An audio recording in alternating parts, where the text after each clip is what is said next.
Nova Arianto malu lihat laga Indonesia versus Australia U17.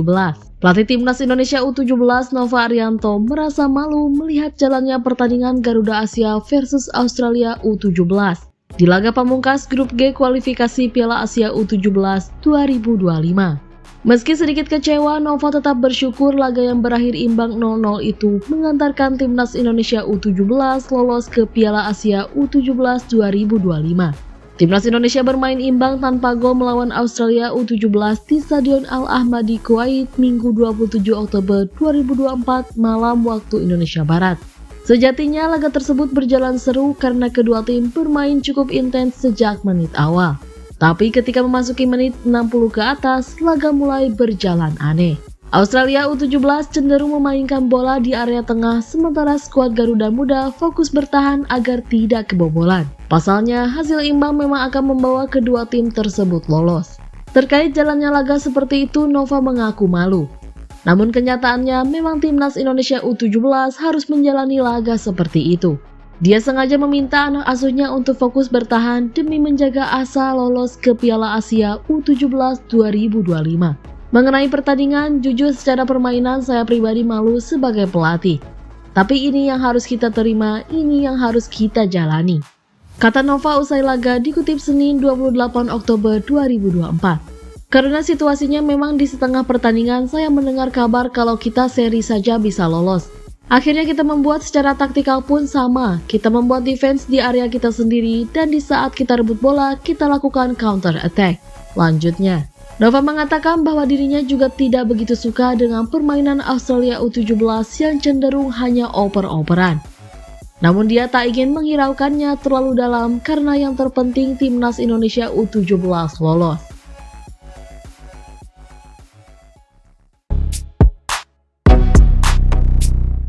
Timnas U17 Indonesia lulus ke Piala Asia U17 2025. Tim nasional U17 Indonesia lulus ke Piala Asia U17 2025. Kepastian itu diraih Timnas U17 Indonesia setelah bermain imbang tanpa gol melawan Timnas U17 Australia pada laga pamungkas grup di kualifikasi Piala Asia U17 tahun 2025 di Stadion Abdullah Al Khalifa, Kuwait, Minggu malam. Hasil tersebut membuat Timnas U17 Indonesia menjadi salah satu dari 5 peringkat kedua terbaik di kualifikasi setelah mendapatkan 4 poin dari pertandingan melawan peringkat pertama dan kedua grup G, yakni Australia dan Kuwait. Sesuai regulasi kualifikasi, poin yang dihitung untuk mengisi satu tempat di peringkat kedua terbaik adalah hasil dari laga melawan tim posisi pertama dan ketiga grup. Dengan demikian, kemenangan Indonesia dengan skor 10-0 atas Kepulauan Mariana Utara, tim peringkat keempat atau terbawah di grup G, tidak berpengaruh. Adapun Australia mengunci tempat di Piala Asia U17 2025 sebagai juara grup D. Mereka mengoleksi 7 poin dari 3 pertandingan dengan selisih gol tambah 21. Sementara, Indonesia berada di peringkat kedua juga dengan total 7 poin dari 3 laga, tetapi cuma memiliki selisih gol tambah 11.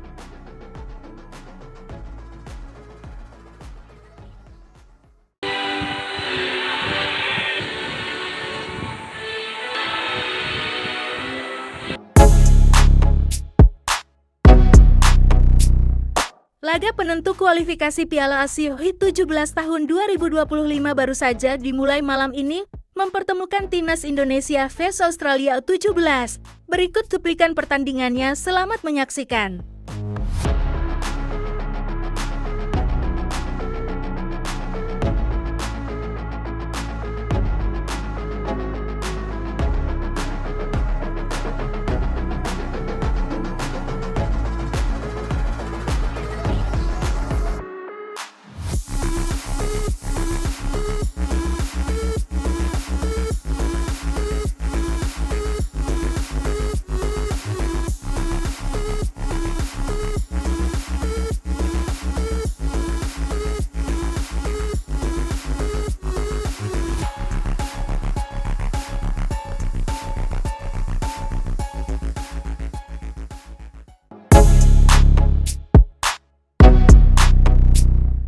Gara-gara hal ini, pelatih Timnas Jepang cemas hadapi Timnas Indonesia di SUGBK.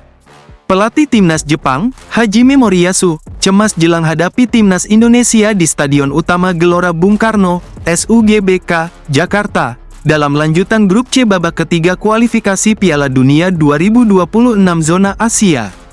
Moriyasu ketar-ketir dengan tekanan dari supporter Timnas Indonesia. Diketahui, Timnas Jepang akan berhadapan dengan Indonesia di laga kelima grup C putaran ketiga kualifikasi Piala Dunia 2026 zona Asia. Pertandingan tersebut akan digelar pada Jumat tanggal 15 November tahun 2024. Moriyasu mengaku khawatir menjelang bertandang ke Indonesia. Bukan soal keamanan, Moriyasu meyakini Samurai Biru akan mendapat tekanan dari ribuan supporter tim tuan rumah yang akan hadir di SUGBK. Kekhawatiran itu muncul setelah Moriyasu menyaksikan pertandingan di Timnas Indonesia di kandang. Menurutnya, laga melawan Timnas Indonesia akan menjadi ujian berat buat Kaoru Mitoma dan kolega. Saya menyaksikan babak kualifikasi sejauh ini, dan ada 60.000 hingga 80.000 orang di babak kualifikasi beberapa waktu lalu, kata Moriyasu, dikutip dari Nikkan Sports, Minggu, tanggal 27 Oktober tahun 2024. Ini akan menjadi lingkungan yang sangat sulit. Saya waspada, sambungnya. Di sisi lain, Moriyasu menegaskan timnya sedang berupaya bangkit setelah ditahan imbang Australia dengan skor 1-1 pada laga teranyar kualifikasi Piala Dunia 2026. Pelatih berusia 56 tahun itu membidik kemenangan dalam laga mendatang.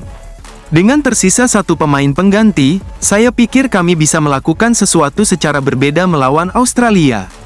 Kami bisa berbuat lebih banyak, jelas Moriyasu. Jepang sendiri masih kukuh bertengger di puncak klasemen sementara grup C dengan 10 poin. Mereka unggul 7 poin dari Timnas Indonesia yang ada di posisi kelima.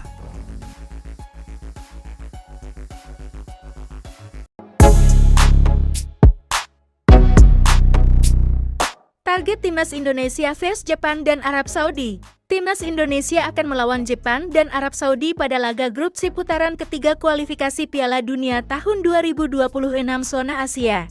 PSSI menargetkan kepada Shin Tae-yong agar Timnas Indonesia bisa meraih 4 poin dalam 2 pertandingan tersebut. Dijadwalkan, Timnas Indonesia akan melawan Jepang pada laga kelima grup C putaran ketiga kualifikasi Piala Dunia tahun 2026 zona Asia di Stadion Utama Gelora Bung Karno SUGBK, Senayan, Jakarta Pusat, Jumat 15 November 2024. Setelah itu, tim Merah Putih akan menjamu Arab Saudi pada laga ke-6 grup C putaran ketiga kualifikasi Piala Dunia tahun 2026 zona Asia di SUGBK, Selasa 19 November 2024.